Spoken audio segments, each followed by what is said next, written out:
रिमी की शादी को अभी कुछ ही दिन हुए थे। सारे मेहमान धीरे धीरे जाना शुरू हो गए थे। जब तक मेहमान थे तब तक तो सब ठीक ठाक चलता रहा, पर जब मेहमान सारे चले गए तब एक दिन रिमी अपने पति के साथ छत पर बैठी थी और तभी उसकी सास आ गई और कहने लगी, बहू, ये तुम्हारा ससुराल है। यहाँ पति के साथ सबके सामने हमारे यहाँ कोई नहीं बैठती। रिमी को बड़ा अजीब लगा कि अपने पति के साथ ही तो बैठी ही।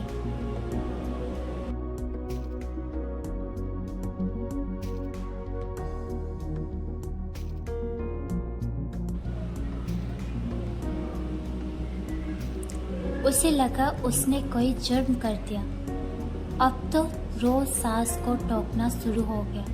अपनी तरफ से रिमी कोई शिकायत का मौका नहीं देती थी, फिर भी उसकी सास कभी रिमी को पल्ला ठीक करने के लिए कहती, कभी रिमी चार औरतें के बीच में आके बैठ जाती तो उसकी सास उसे घूरने लगती, और जब तक घूरती तब तक रिमी वहाँ से उठ के किचन में ना चली जाती।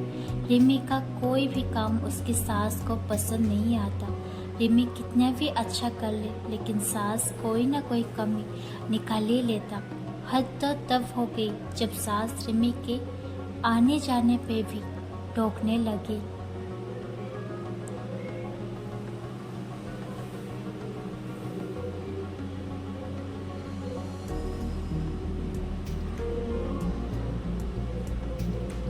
इधर मत खड़े हो, उधर मत देखो, कोई देख लेगा तो क्या बोलेगा। रिमी के पति मयूर ने एक दोस्ती की शादी थी और मयूर को जाना था। रिमी ने सोचा शायद उसे भी जाना होगा, तो उसने भी एक साड़ी पसंद कर ली पहनने जाने के लिए। पर सास ने कहा, वो हमारे यहाँ औरतें शादियों में नहीं जाती। रिमी बेबस हो गई। क्या कहती जब पति की रिमी का साथ नहीं देता। रिमी सोचने लगी, कैसा ससुराल है, यहाँ इतनी पाबंदी क्यों है, सब कुछ अजीब है।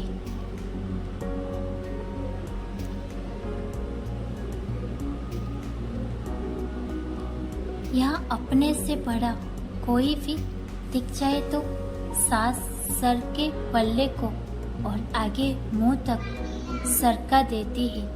रिमी को कहीं जाने नहीं दिया जाता था। उसकी सास बस हर समय काम करने के लिए किचन में ही रखती थी। ऐसे लगता वो इंसान नहीं, वेल कोल्लू हो, बस खोरती रही। रिमी सोचती, ऐसा हमारे यहाँ तो नहीं होता। सब काम के साथ साथ हंसी मजाक भी करते हैं, सब बड़ों के साथ भी बैठते हैं और अपने पतियों के साथ भी रहते हैं। पर यहाँ में तो क्या कोई छोटा भी बड़ों के सामने बैठता नहीं है। हंसी मजाक की बातें तो दूर है। मयूर भी अपनी माँ के सामने रिमी के पास कम बैठता था, उससे बात भी कम करता था। रिमी जितना पूछती बस उतना ही जवाब मिलता। दिन बीतते गए, मयूर को दूसरे शहर में जाना पड़ता था काम के सिलसिले में। कोई बार तो मयूर को आए हुए कई दिनों हो जाते थे। ससुर थे नहीं और सास ने ही 5 बच्चों को पाला था।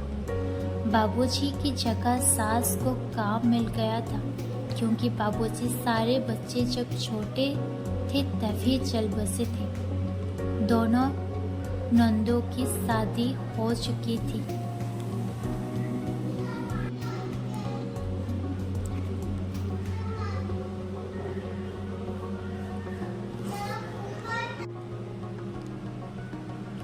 बड़े भाई भाभी दूसरे शहर में नौकरी करते और रहते थे।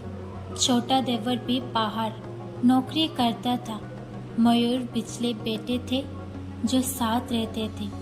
रिमी काम करके जब भी सुस्ताने बैठती तो उसकी सास फिर से कोई काम कह देती। आने जाने वालों का भी मेला लगा रहता था।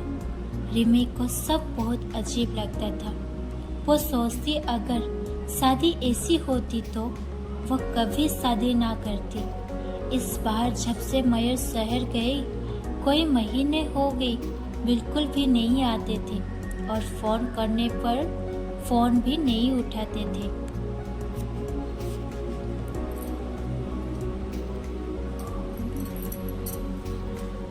घर वालों ने पता किया तो पता चला कोई और लड़की है जिसके साथ मयूर ने पहले ही शादी कर रखी थी और एक बच्चा भी है उनकी।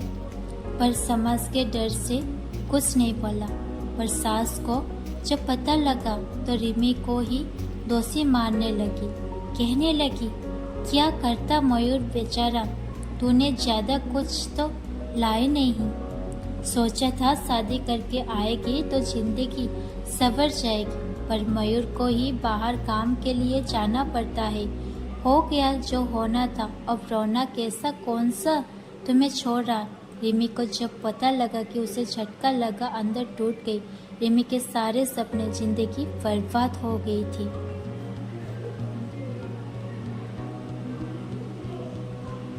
उसकी माँ सदमे में पागल हो गई और पिता भी सेहत से लाचार हो गए थे।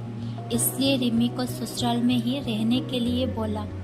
भाई और भाभी दोबारा से रिमी को जिम्मेदारी लेते को तैयार नहीं थे।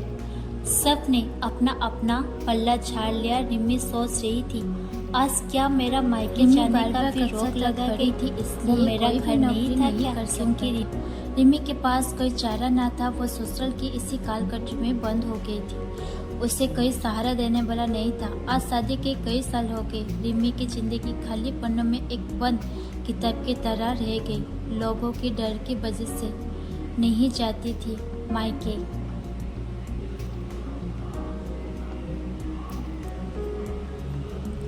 उसे यह भी पता चला सास ने पहले जेठानी को भी तंग किया था, पर नौकरी लगने की वजह से वो चली गई थी, तभी आई नहीं थी। रिमी खुद को बहुत लाचार महसूस करती। सोचती अगर उसके माँ बाप ने उसको भी पढ़ाया होता, वो भी आज अपनी मर्जी की जिंदगी जीती। जिसके भरोसे इस घर में आई उसने भी बीच मझदार छोड़ दिया। निम्मी सोचती चले सास खरी खटी सुनाती तो, लेकिन सर के नीचे छत और तीन समय खाना जरूरत तो पूरा करती है। कभी कभी महीने 4 महीने मयूर आ भी जाती। रिमी अपनी जिंदगी से समझौता कर लिया कि वो उसकी जिंदगी है। अगर आज रिमी जैसे लड़कियां पढ़ी लिखी होती तो उनके पास कोई नौकरी करने का तजुर्बा होता तो रिमी की जिंदगी ऐसे नहीं होती।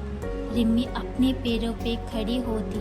रिमी जैसे कितने लड़कियां समाज पे घिनौनी कुर्तियों से शिकार हो जाती है और दहेज ना मिलने पर ससुराल मायके दोनों दुश्मन बन जाते।